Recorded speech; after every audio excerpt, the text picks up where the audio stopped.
বন্ধুরা, আমাদের স্টুডেন্টসদের কিছু গ্রুপ বলছে একটা পিকনিকের ব্যবস্থা করতে।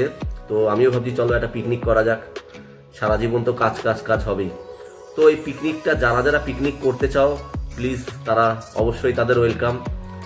আর পিকনিকের ইনিশিয়ালি বাজেট আমি এখনো ডিসাইড করিনি। প্রতিজন হয়তো 250-300 কি 350 এরকম টাইপের হবে। ফাইনাল আমি এখনো ডিসাইড করিনি। আর স্পটও ডিসাইড হয়নি। তো এমন অনেক স্টুডেন্ট আছে যাদের হয়তো বাড়ির আশেপাশে হয়তো খুব ভালো পিকনিক স্পট আছে। প্লিজ যদি এরকম থাকে তাহলে জানিও, এবং সেই তোমার আশেপাশে যদি কোনো ভালো পিকনিক স্পট থাকে এবং সেখানে যদি তুমি একটু সাপোর্টও করতে পারো তাহলে আরও ভালো হয়। সেটা কিভাবে করবে তো তোমরা বন্ধুরা, আমি ভিডিওটা ছাড়ছি ইউটিউবে, ফেসবুকে ছেড়ে দিচ্ছি।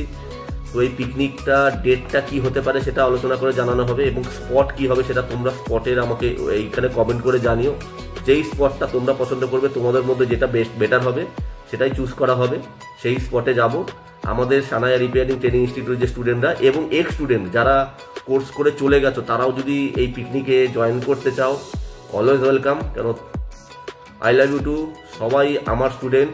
কেউ হয়তো ক্লাস হয়ে গেছে, তাদের বেরিয়ে গেছো, তারাও আমার কাছের। আর যারা করছো ক্লাস, তারাও আমার কাছের।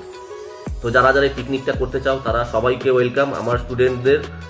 আর কি বললাম যে একটা ভালো পিকনিক স্পট দেখো। তোমরা যদি সেই পিকনিক স্পটে ভালো বলতে পারো এবং তোমরা যদি সেখানে একটু সাপোর্ট করতে পারো তাহলে আরও ভালো হয়। তো নিয়ারেস্ট যাদের, আমি জানি অনেক স্টুডেন্ট এরকম আছে যাদের বাড়ির আশেপাশে হয়তো খুব ভালো পিকনিক স্পট আছে, তাহলে আমরা সবাই মিলে যাব এবং এমন পিকনিক স্পট করবে যেন সবাই গিয়ে যেন আবার সবাই নিজের মতন জায়গায় যেন ফিরে যেতে পারি। মানে ওরকম টাইপের পিকনিক স্পট করলে খুব ভালো হয়। এমন না যে পিকনিক স্পটে যেতেই অনেক সময় লেগে গেল, তাহলে কি হবে যে প্রত্যেকে রিটার্ন করতে সমস্যা হবে। আমরা পিকনিকটা চেষ্টা করব যে বিকাল দুপুর 3-4টের মধ্যে যেন শেষ করতে পারি। তাহলে 3-4টের মধ্যে শেষ করলে কি হবে, তারপরে যে বাড়ি যাবে সে যেন বাড়ি যাওয়ার সময়ের জন্য যেন মোটামুটি 5-6 ঘন্টা পায়, 7 ঘন্টা পায়, 8 ঘন্টা পায়।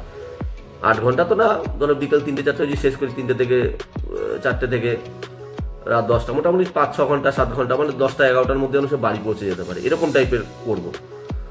মানে এমন না যে কোনো স্টে করতে হবে ওরকম টাইপের, তাহলে অনেক টাকা খরচা হয়ে যাবে। আর কি বললাম, অ্যামাউন্টও এখনো ফাইনাল হয়নি, হয়তো 250 কি 300 কি 350 এরকম টাইপের হবে। তো আর মেনুও জানি না, ওটাও ডিসাইড করে নেবো। তো এ হচ্ছে ব্যাপার। তোমরা জানিও যে পিকনিক স্পট কোনটা ভালো আছে, এবং আমাদের সবাই যেতে পারবো কাছাকাছির মধ্যে, এবং সবাই মোটামুটি ম্যাক্সিমাম অ্যাগ্রি করবো, সবাই বলবে। আমরা ক্লাসেও আলোচনা করবো, প্লাস ভিডিওতে তোমরা জানিও। আর এ হচ্ছে ব্যাপার। আর পিকনিকটা যাবার প্ল্যান হচ্ছে আমরা ডিসেম্বরে ডেটও ফাইনাল হয়নি, এগুলো আগামী দিনে আমরা সবাই মিলে বসে ডিসাইড করবো যে ডেটও কি হতে পারে। নর্মালি ইচ্ছে আছে সানডে পিকনিকটা করা হবে, সানডেই বেটার, কেন আদার্স ডেটে একটু অসুবিধা থাকে। সানডে পিকনিকটা করবো, সানডে বা স্যাটারডে। স্যাটারডে করলে আরো ভালো হয়, কেন সানডে তাহলে অফ রাখতে পারবে না। একটা পিকনিক হলে অনেক জার্নি ফার্নি হয়, তখন একটা টায়ার্ডনেস থাকে। তো স্যাটারডে করলেও করা যেতে পারে, সানডে করলেও করা যেতে পারে। এই দুদিনের মধ্যে যে কোনো একদিন করবো। আর স্পট কি হবে সেটাও তোমরা জানিও, এবং আস্তে আস্তে আমরা তারপর মেনু, বাকি ফিজ কি কি আছে, পিকনিক ফি, এইগুলো আমরা আস্তে আস্তে দেখে নেবো।